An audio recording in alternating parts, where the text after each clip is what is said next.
three damsels clothed in white, with their spindles every night. One and two and three fair maidens, spinning to a pulsing cadence, singing songs of Elfin-Mere, till the 11th hour was tolled, and departed through the wold. Years ago and years ago, and the tall reeds sigh as the wind doth blow. Three white lilies calm and clear, and they were loved by everyone, most of all the pastor's son. Listening to their gentle singing, felt his heart go from him clinging round these maids of Elfin-Mere, sued each night to make them stay, saddened when they went away. Years ago and years ago, and the tall reeds sigh as the wind doth blow.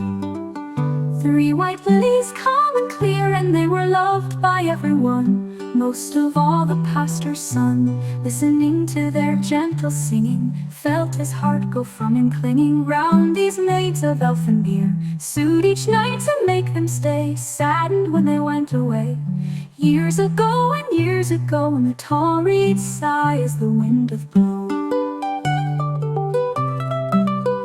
Hands that shook with love and fear dared put back the village clock, flew the spindle, turned the rock, filled the song with subtle rounding, till the false 11 was sounding. Then these maids of Elfin-Mere swiftly, softly left the room, like three doves on snowy plume. Years ago and years ago, and the tall reeds sigh as the wind doth blow.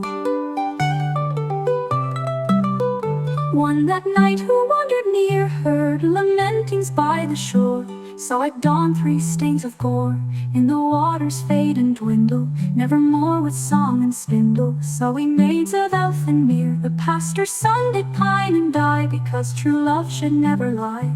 Years ago and years ago, and the tall reeds sigh as the wind doth blow.